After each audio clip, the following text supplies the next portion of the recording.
Hello, my name is Margaret Adele, and welcome to another indie book review. And this one was fairly serendipitous.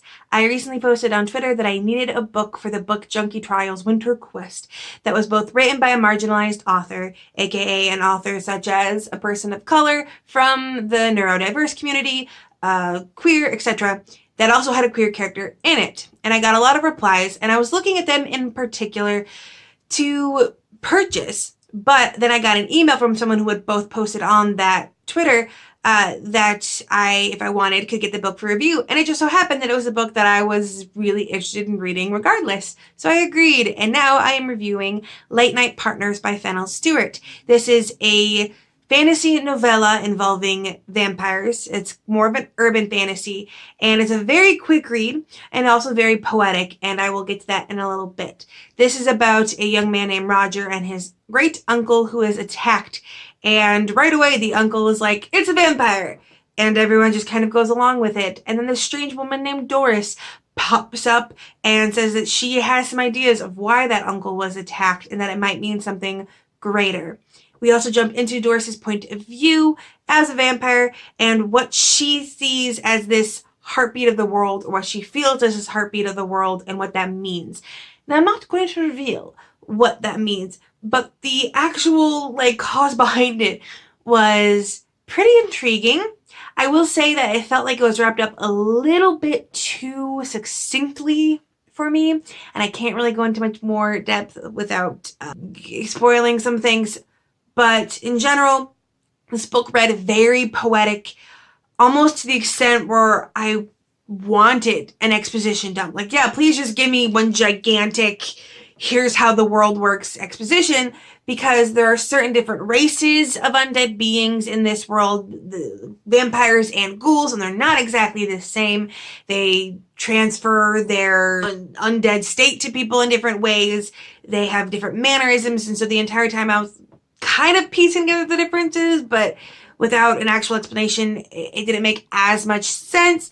And there were some other things in the plot where things were written so poetically to the point where I had to reread it a couple times to figure out what physical actions had been taken to further some things. But the writing style was very beautiful.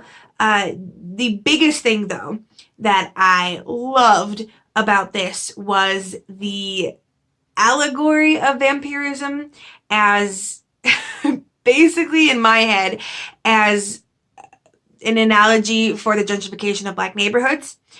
So Roger and his uncle are both black. Doris is black, mostly POC cast actually, which I really liked. And early on in the book, when Roger is hanging up bags of garlic at his uncle's request, someone else mentions, "Oh, are we trying to keep away people of a certain skin pigment?" Basically saying, "Oh, are we, trying to keep the neighborhood a certain way so that white people don't move in and take over?" And at first, I wasn't sure if this exactly was something that the author was going for. But there were other characters that spoke about vampirism as a way that can benefit people and we can help people be better. But the people being benefited, A, didn't necessarily want it, and B, are people who already had power, or those are the people vying for the vampirism. And I wasn't entirely sure that was what Fennel expected to be analyzed as or be coded as, or if that was purposeful. However, they, and I don't know pronouns, so we're just going to go with they, actually tweeted about my last in December vlog where I talked about this book and said something to the effect in their tweet that basically said, if it's not something they intended, then it's at least an analysis they're okay with.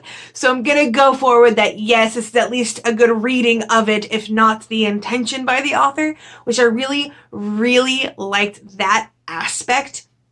And it's never something that I've ever seen vampires be an analogy for before. They're usually an analogy for things like decadence, but then I realized that if you think about it, gentrification can also be a kind of decadence, and that blew my mind. But the ending, like I mentioned before, it was a little bit too succinct for me. And also, the author replied to my tweet saying that, they are black and there is a queer character. I did not see the queerness on the page in this book specifically. However, this is a series, so my guess is that in a future book you will see some kind of queer attraction or some character will name drop something.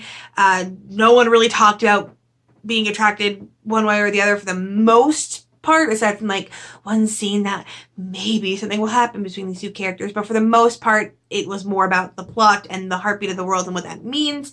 So I have my guesses as to who will end up being queer and what the queer relationship will be, but that's really only my personal shipping right now. I did give this book 4 stars, which means I will continue with it because I do not continue with the series unless the book gets a minimum 4 stars. Although this one, even if it didn't, it's not that much of a it doesn't take a lot of time. This one was read in one sitting. I don't even know that it took me a full 90 minutes to get this one read. So it was really quick. And if you're looking for that, I would highly suggest it. Very poetic. There's also a lot of poetry within it. There is a character that sells these poetry chapbooks on the street. And so her poetry kind of plays into the story. And I liked that aspect a lot. Some evil corporation things going on, which is always a good time. But in general, if you're looking for both a new take on the analogy of vampires, yet more traditional vampire lore, this is definitely the book for you. I will say that it discusses some very, it's not content warning topics, but it talks about things like slavery and that kind of thing, a little bit more serious content in some places. Nothing overt happens on the page, thankfully. So if you have those triggers, you don't need to worry about that. But definitely one I would suggest if you're looking for a quick old-fashioned / not at all old-fashioned vampire read. Now, if you are an indie author and you would be interested in getting a video review like this, please email me. I will have my email down in the description below. I will also have my review policy down there. Please give that a read through before you send that email. It answers a lot of questions and saves us a lot of time. And with nothing else to say, I hope you have a wonderful day and a marvelous tomorrow.